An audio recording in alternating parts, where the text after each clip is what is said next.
Mimi binafsi nimuombe Tundu Lissu aache uongozi wa mabavu, kwa sababu Tundu Lissu anaonekana sio kiongozi bali ni mwanaharakati, na katika siasa hizi zinahitaji hekima, busara na maarifa.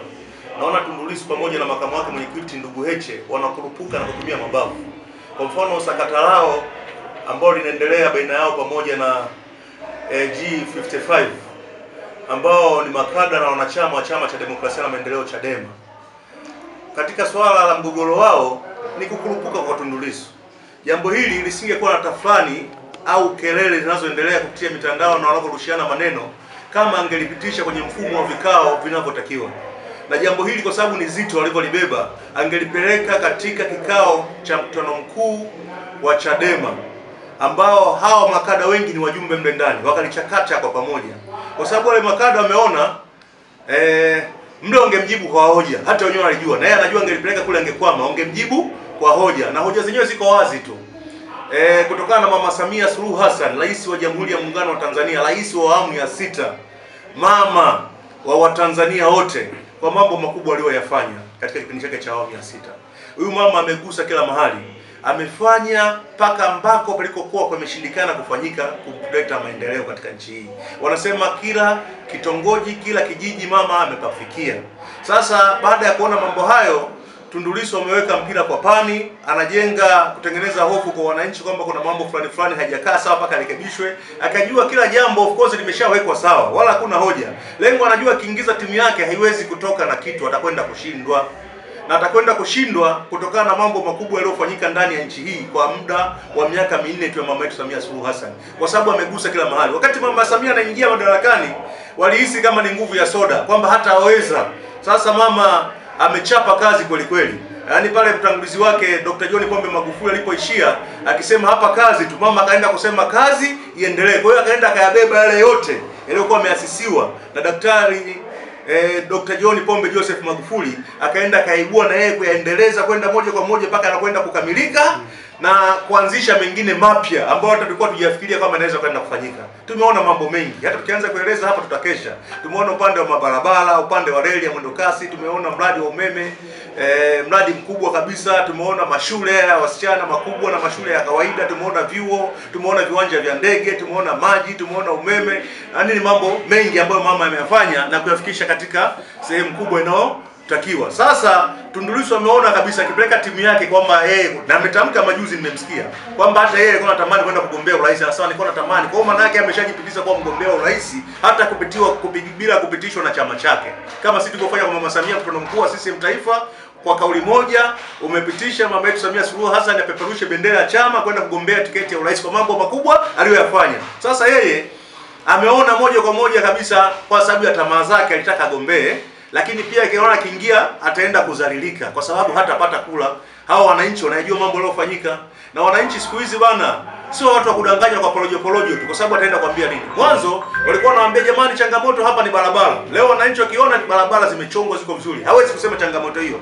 Walikuwa wakiwaambia wananchi jamani, changamoto afya, hakuna dawa za kutosha, hakuna wauguzi. Leo wakienda wanakutana na hospitali ambazo hata sasa kwenye vijiji zahanati zipo, vituo vya hapa vipo, huduma wanazipata paka maeneo jirani. Hiyo hoja maana yake imefutika. Changamoto ya maji ya shida, leo maji kila mahali yanapatikana, maji safi na salama. Mama Samia ameweka miradi mingi ya kutosha. Sasa zile hoja kaenda kuambia wananchi anakuta hamna. Sasa anachotembea sasa hivi anazunguka na hoja tu ya kusema mambo ambayo hayana kichwa wala miguu. Mimi kwa ushauri wangu, ache uongozi wa kukurupuka, uongozi wa kidikteta huo. Uongozi wa kianaharakati. Yeye mambo yake angepeleka kwenye vikao, akaambia jamani hapa hatujajipanga. Mama yetu Samia Suluhu Hassan kwa mambo aliyofanya, tukiingiza timu tunaenda kupigwa. Tuanzisha labda hoja kusema uchaguzi sogezwe kwa tunajipanga. Hata baada ya miaka 4 hii mama endelee tunakuwa madarakani tu. Alafu baada ya miaka 4 mwaka 2030 uchaguzi mwingine uitishwe. Wanaongeza kumuelewa watu wake kutoka kauli kwamba tunachochea tu ili ionekane kama vile tuna kwa wananchi hatuna mashiko. Sasa yeye anakurupuka mwenyewe ili la kwake mwenyewe limalize mwenyewe. Na sisi tumesema hatumzuii kama chama, kwa sababu katibu wetu mkuu wa chama ambaye ndio mtendaji mkuu ameshasema. Na kisema yeye ni kauli ya chama imesema kwamba hawezi kuzuilia mtu yote akitaka kujitoa, ni ruksa yeye ajitoe tu. Lakini kwa sababu anajitoa yeye hataki kugombea, hao wenzake sasa ambao wanajiita G55 ambao wako kwenye chama chake cha Chadema, mimi binafsi nawakaribisha kwenye chama chetu, Chama cha Mapinduzi. Waje wagombee huku. Kwa sababu tumeona wako wengi wamekuja huku. Huku ndio chama sahihi. Tumeona ziara katibu mkuu wako anakopita, tumeona ziara ya makamu mwenyekiti alikopita hata Shinyanga hapa, umeona alipokuwa pale Kahama alimpokea mwenyekiti wa ACT wa kimkoa, mkoa wa Kahama. KCT wanasema ni mkoa. Kwa hiyo mkoa wa Kahama alirudi ndani ya chama na akasema mambo mazuri aliyofanya na mama wetu Samia Suluhu Hassan. Na akasema hawezi kuendelea kuwa mpinzani. Tumemwona pale Iringa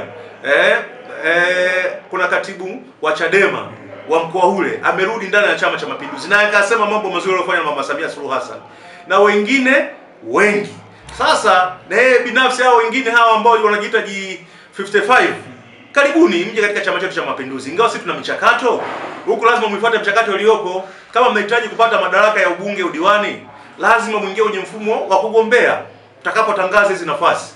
Kwa sababu mpaka sasa hivi hatujatangaza, mpaka tutakapovunja bunge na nafasi zitakapotangazwa rasmi wataruhusiwa kugombea. Na wanachama kupitia mikutano mikuu hiyo ya kata ambayo tutaenda kuwachagua wabunge na madiwani, wataenda kuwapigia kula kama watakuwa wameteuliwa na chama, kwa sababu sisi tunateua majina matatu kwanza. Yale majina matatu watakaochujwa kama muomba watumia, yatarudishwa majina matatu, yataingia na kupigiwa kula. Kama watarudishwa huko watapigiwa kula. Kama watarudishwa huko watabidi watulie, wajipange katika nafasi nyingine, kwa sababu chama kina nafasi nyingi. Baada ya uchaguzi wa kiserikali zitakuja uchaguzi wa kichama. Mimi mwaka 2027 na kwenye wataruhusiwa kugombea. Kwa hiyo mimi niwakaribishe. Hichi ni chama ambacho kinawapokea Watanzania wote. Tunasema ni chama cha wakulima na wafanyakazi. Maana yake kama wewe sio mfanyakazi basi ni mkulima. Kwa hiyo tunawakaribisha waje wasogee katika chama chetu, Chama cha Mapinduzi. Hichi ndio chama baba, ndicho chama mama. Ndicho chama ambacho kimsingi kimeleta hata uhuru huu tulionao wa Tanzania kupitia Mwalimu Julius Kambarage Nyerere. Enzi hizo kikiitwa TANU. Kwa hiyo mimi niwakaribishe sana. Chama cha Mapinduzi ni chama baba, ni chama mama. Kienyewe siku zote akianza kuvuna leo. Hata toka hajawa yeye Tundu Lissu kwenye chama hicho, toka akiwepo Fimoni Mbowe, akiwepo marehemu Bob Makani na wengine wengi kina Mtei. Chama hicho tulikuwa tunawavuna wengi wamerudi CCM, walikuja CCM. Tundu Lissu yeye amejichanganya zaidi. Mimi naamini sasa kwa sababu amejichanganya zaidi na ni mtu wa kulipiza visasi. Tunaamini tutavuna wanachama wengi sana. Na hizi ni mvua za rasharasha tu. Hizi zinavyoonyesha ni mvua za rasharasha tu. Tutavuna wanachama wengi. Na kimsingi chama hichi kinakwenda kufa. Na kitakuwa sio moja ya vyama vikubwa vya kupinzani katika nchi hii. Ni kama vyama vingine vilivyokufa. Hakina sera. Na ukitaka kujua Chadema hata kitaka ipate nguvu mpaka iazime watu kutoka kwenye Chama cha Mapinduzi. Mnakumbuka kipindi kile cha Edward Lowassa alipotoka Chama cha Mapinduzi kwenda kule, ndio kidogo kaonesha ka pinzani kidogo, lakini mwanzo walikuwa hawana power kabisa. Kwa hiyo ni watu ambao kimsingi hawana sera. Paka wenyewe wazime watu kutoka Chama cha Mapinduzi ndio waoneshe wenyewe wanaendelea kusimama na kuonekana. Sasa kwa sasa hivi sisi ndio tutavuna kwao zaidi. Kwa hiyo chama cha Chadema kinakwenda kufa. Na kimsingi jamaa yetu yule ni mwanaharakati, sio mwanasiasa. Hana sera. Yeye mwenyewe unamsikia sasa hivi ni mvurugano bila kukicha tu.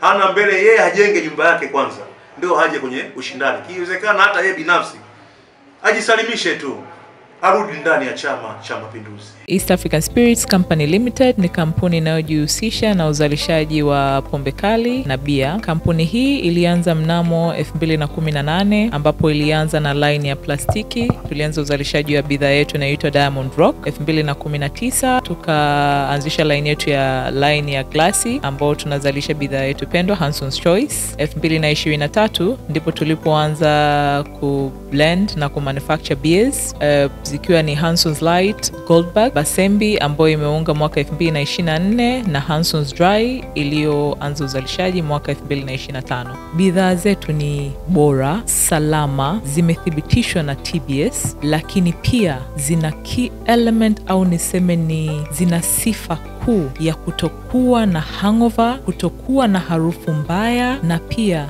zina bei nafuu kwa kila Mtanzania.